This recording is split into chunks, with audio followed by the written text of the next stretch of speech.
नमस्कार, मैं रजनीकांत। आप सभी का बहुत बहुत स्वागत है एक बार फिर से लोकसभा चुनाव को लेकर। आज हम बात करने के लिए आप लोगों के सामने मौजूद हैं। क्या कुछ चल रहा है देश की राजनीति, आप देख ही रहे हैं, समझ भी पा रहे हैं क्या कुछ होने वाला है। आने वाले दिनों में बहुत जल्द नोटिफिकेशन जारी हो जाएगा, उसके बाद लोकसभा चुनाव की तैयारी होगी। लिस्ट जो है बीजेपी जारी कर रही है, इसमें बहुत सारे ऐसे चौंकाने वाले नाम भी हैं और बहुत ऐसे कद्दावर नेता का नाम भी काट दिया गया है जिसने कभी सोचा भी नहीं, सपनों में भी नहीं सोचा होगा। वैसे लोगों को सीधा साइडलाइन किया जा रहा है। अभी जो नाराज़गी सबसे बड़ी है वो नितिन गडकरी की है और सार्वजनिक मंच पर तो उन्होंने नाराज़गी जाहिर भी की है, मगर तमाम चीज़ें हैं, सब कुछ समझ में आ रहा है क्या कुछ होगा, किस कैंडिडेट को नरेंद्र मोदी कब सेट करेंगे, क्या उनका अपना एक प्रोस्पेक्टिव है, पूरा विज़न है, वो भी समझना होगा। मगर उससे पहले जो मैं समझाने की कोशिश कर रहा हूँ आप लोगों को कि जो मोदी का फिलहाल जो विरोध है उसका विकल्प सिर्फ मोदी है। ऐसा मैं इसलिए कह रहा हूँ क्योंकि पूरे देश में जो राजनीतिक सरगर्मियाँ हैं, जो राजनीतिक हवा चलती है, अभी पॉलिटिकल स्टंट विरोध जो कहती है विपक्ष, मैं समझता हूँ कि मोदी का ये कोई पॉलिटिकल स्टंट नहीं है, पॉलिटिकल इंटेलिजेंस है। हर चीज़ का इस्तेमाल करना नरेंद्र मोदी को बाखूबी आता है। यही तो कारण रहा है कि जब विरोधी बहुत हमलावर होती है तो नरेंद्र मोदी खामोश होते हैं, वो सिर्फ सुनते हैं, जवाब का इंतज़ार करते हैं। और अगर कंपैरिजन की बात होती है तो अगर विपक्ष का कोई भी नेता नरेंद्र मोदी पर हमलावर होता है तो नरेंद्र मोदी की क्या खासियत होती है, वह खुद हमला नहीं करते, उनके कार्यकर्ता हमला करना शुरू कर देते हैं। लालू यादव ने कहा इनका परिवार नहीं है, अब एक नया स्लोगन चला कि मैं भी हूँ मोदी का परिवार। 2014 की बात करें, 2014 में जब राजनीति में नरेंद्र मोदी की क्वाइनिंग हुई थी एज ए प्राइम मिनिस्टर, तो सबको याद होगा कि वो जो नारा था कि अगली बार मोदी सरकार, अब की बार मोदी सरकार, बहुत हुआ किसानों पर अत्याचार, अगली बार मोदी सरकार, वो नारा गढ़ा गया। हर हर मोदी, घर घर मोदी। मोदी घर तक पहुंच गए, जहां तक उनको पहुंचना था पहुंच गए। सबसे बड़ा कारण है संगठन की मजबूती, बूथ लेवल तक बीजेपी की काफ़ी स्ट्रांग है। दूसरा एक फेज आया, उसमें चला एक नारा जिसमें कहा गया कि मैं हूँ चौकीदार, तंज कसा गया कि चौकीदार चोर है। और उसके बाद क्या हुआ, पूरी दुनिया ने कहना शुरू किया, जो मोदी का जो इंटैक्ट वोट बैंक है या जो भारत के लोग हैं, उन्होंने शुरू कह दिया कहना कि मैं भी चौकीदार हूं। अब जब ऐसे चीज़ों का, नैरेटिव का, या स्लोगन्स का जवाब खुद नरेंद्र मोदी ना दे करके उनके वोटर्स दे रहे हों, उनके कार्यकर्ता दे रहे हों, तो माहौल जितना अच्छा से वो बन सकता है उसका विरोध करके आप नहीं कर सकते हैं। मतलब विपक्ष की बात कर रहा हूँ मैं। तीसरी बार आई है, अब 2024 है, अब का नारा है अगली बार 400 पार।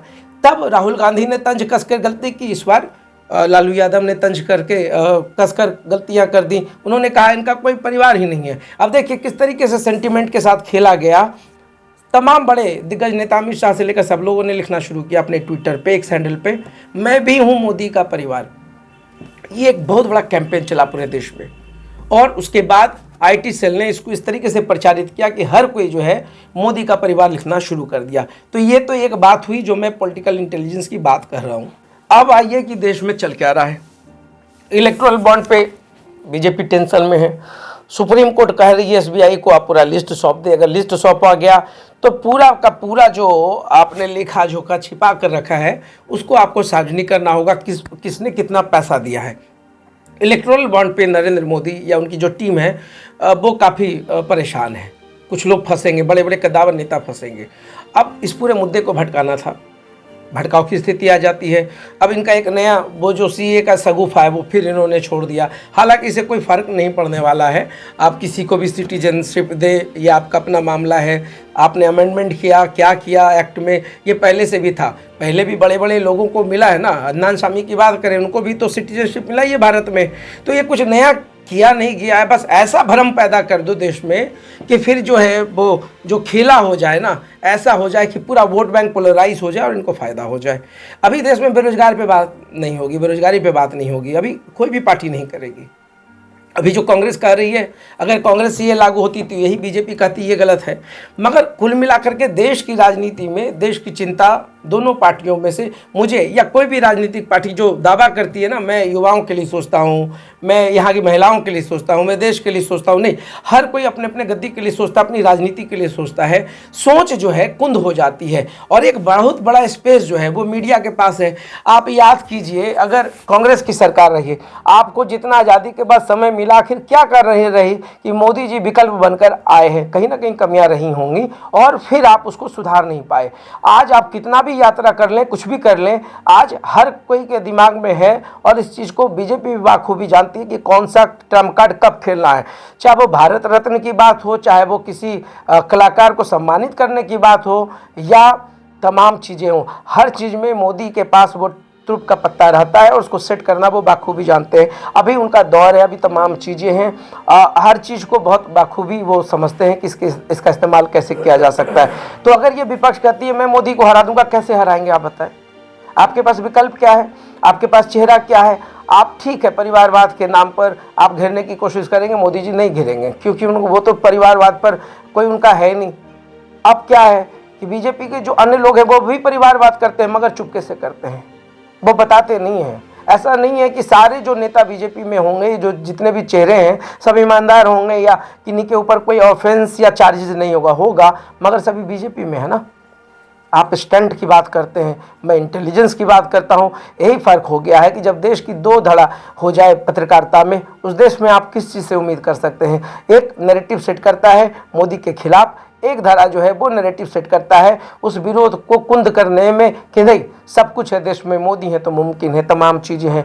मगर फिर मैं कहता हूँ कि तारीफ इस बात की होनी चाहिए कि नरेंद्र मोदी देश में एक ऐसे पर्सनालिटी के रूप में उभरे हैं जिनको हर कला पता है, वो सब कुछ जानते हैं, सब कुछ समझते हैं, हर चीज़ का तोड़ लेकर बैठते हैं। आप किसी सभा में मोदी के खिलाफ बोलिए, 5 मिनट के अंदर वो चीज़ें वायरल भी हो जाएंगी, नया स्लोगन भी गढ़ लिया जाएगा और उसके बाद चौक चौराहों पर आपको बोलने की ज़रूरत नहीं है। उनके कार्यकर्ता, उनके लोग, उनके तमाम जो सपोर्टर्स है वो बोलना शुरू कर देते हैं। यही अंतर है कि विपक्ष अपने आप को इन्वॉल्व करता है, मोदी जी के कार्यकर्ता इन्वॉल्व हो जाते हैं, मोदी जी के फेवर के लोग इन्वॉल्व हो जाते हैं, जो कार्यकर्ता नहीं है वो भी उनके तरफ से अपनी बात रखने की कोशिश करने लगते हैं। तो राजनीति में जो बैटिंग हो रही है, राजनीति में जो सब कुछ चल रहा है, उसमें मोदी बहुत अच्छा खेल रहे हैं और जो खेलता है वही जीतता है। विपक्ष अभी खेल नहीं रहा है, वो तो खुद कंफ्यूज है। क्षेत्रीय पार्टी पर कोई क्यों विश्वास करेगा? राष्ट्रीय पार्टी के पास चेहरा कौन है? आपके पास जितने बड़े बड़े चेहरे थे, क्षेत्रीय पार्टी को आप जोड़ सकते थे। अभी आप खुद परेशान हैं, आपको तो खुद नहीं पता है कि करना क्या है। तो ऐसे में सिर्फ विरोध कर करके आप मोदी के वोट बैंक को खराब नहीं कर सकते हैं, अनटिल अनलेस आपके पास मोदी से बड़ा विजन ना हो, आप खुद से मोदी से बड़ा ना हो जाए। तमाम चीज़ों पर बात होगी। लोकसभा चुनाव में लिस्ट जारी हो गया है, बीजेपी ने करना शुरू कर दिया है। विपक्ष का लिस्ट आप बता दें, बहुत धीरे धीरे जब चुनाव का समय नज़दीक आता है तो बहुत जगह उम्मीदवारी जो है वो बताई जाती है। तो ऐसे में आप समय नहीं देते हैं। हर चीज़ है, हर मुद्दों पर बात होनी है। मैं फिर कहूँगा कि देश में जो भी चल रहा है तमाम मुद्दों पर बने रहिएगा, क्योंकि अब बहुत कुछ होना बाकी है, बहुत हमला होना है। तो सुप्रीम कोर्ट का जजमेंट भी आने दे। सुप्रीम कोर्ट जो है वो बहुत बड़ी खिलाड़ी होने वाली है, तमाम चीज़ें होंगी। विपक्ष हो या पक्ष, सबकी धड़कनें जो है वो इलेक्टोरल बॉन्ड पर टिकी हुई हैं।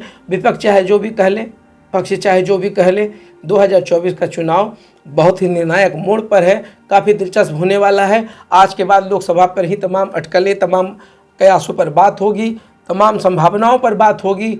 हर दिन चुनाव से लेकर के जो अपडेट्स होंगे उस पर बात होगी। तो देखते रहिए सार्थ। बहुत बहुत धन्यवाद।